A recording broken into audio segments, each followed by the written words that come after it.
আসসালামু আলাইকুম এভরিওয়ান। তো এটি হচ্ছে আমাদের সেই বিখ্যাত খনিজ সম্পদ জীবাশ্ম অধ্যায়ের আউটলাইন। এই অধ্যায়ে কি কি আছে সেটি একবার আমরা চোখ বুলিয়ে নেই। প্রথমে যে টপিকটা আছে সেটি হচ্ছে যে জীবাশ্ম জ্বালানি।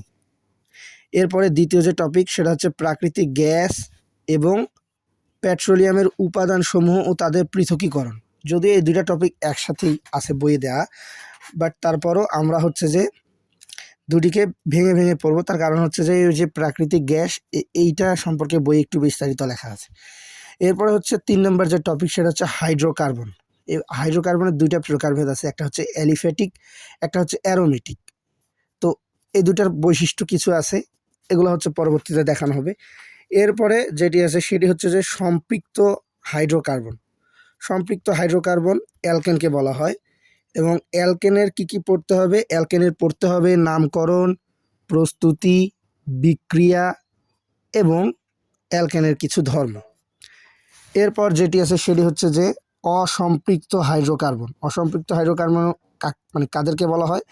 অ্যালকিন ও অ্যালকাইনকে অসম্পৃক্ত হাইড্রোকার্বন বলা হয়। তো অ্যালকিন ও অ্যালকাইন থেকে কী পড়তে হবে? ওই যে সেম নামকরণ, প্রস্তুতি, বিক্রিয়া এবং তাদের কিছু ধর্ম।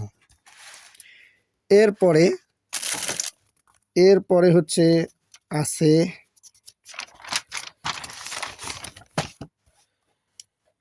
6 নম্বর টপিক, সেটি হচ্ছে যে অ্যালকোহল, অ্যালডিহাইড ও ফ্যাটি অ্যাসিড। এই যে সেম পড়তে হবে, এই চারটা এখানে একটা এক্সট্রা জিনিস পড়তে হবে, সেটা হচ্ছে যে এদের ব্যবহার। এই যে অ্যালকোহল, অ্যালডিহাইড এবং ফ্যাটি অ্যাসিড বা জৈব অ্যাসিড বলা হয় যেটিকে, সেটির হচ্ছে ব্যবহার, সেগুলোর ব্যবহার কি কি, এটা হচ্ছে এক্সট্রা টপিক এখানে পড়তে হবে। এরপরে 7 নম্বর টপিক আছে পলিমার। পলিমার কি জিনিস? পলিমার 3 ধরনের হয়, জুতো পলিমার, প্রাকৃতিক পলিমার, এরপর হচ্ছে কৃত্রিম পলিমার, এবং এদের কিছু ব্যবহার আছে। এখানে আরেকটা জিনিস আছে সেটা হচ্ছে প্লাস্টিক, মানে এই যে পলিমারের মধ্যেই পড়ে, সেটি হচ্ছে প্লাস্টিক।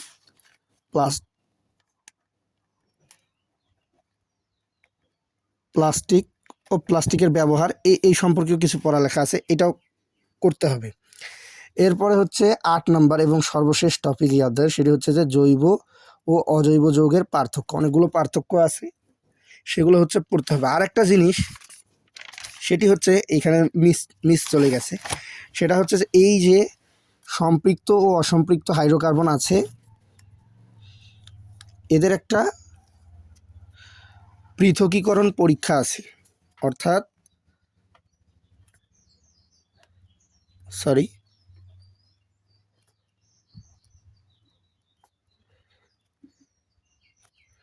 ঠিকই তো ছিল, পৃথকীকরণ বিক্রিয়া আছে যেটিকে বলা হচ্ছে যে অসম্পৃক্ততার পরীক্ষা।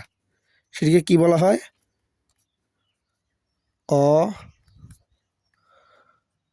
অসম্পৃক্ততার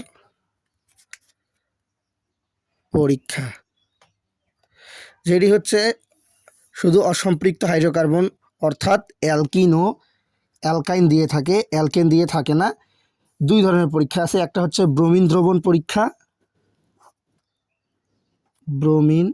বিয়ার দ্রবণ বা ব্রোমিন দ্রবণ পরীক্ষা, আর একটা হচ্ছে বেয়ার টেস্ট। তো এই 2 পরীক্ষার মাধ্যমে এই যে সম্পৃক্ত ও অসম্পৃক্ত হাইড্রোকার্বনকে পৃথক করা যায় অথবা আলাদা করা যায়, তো সেটিও পড়তে হবে। তো এই হচ্ছে এই অধ্যায়ের আউটলাইন। তো এই অধ্যায়ের বিস্তারিত সামনে আরও টপিক ওয়াইজ হচ্ছে ভিডিও আসবে, সেগুলো দেখার জন্য সাথেই থাকো, চ্যানেলটিকে সাবস্ক্রাইব করো। আসসালামু আলাইকুম।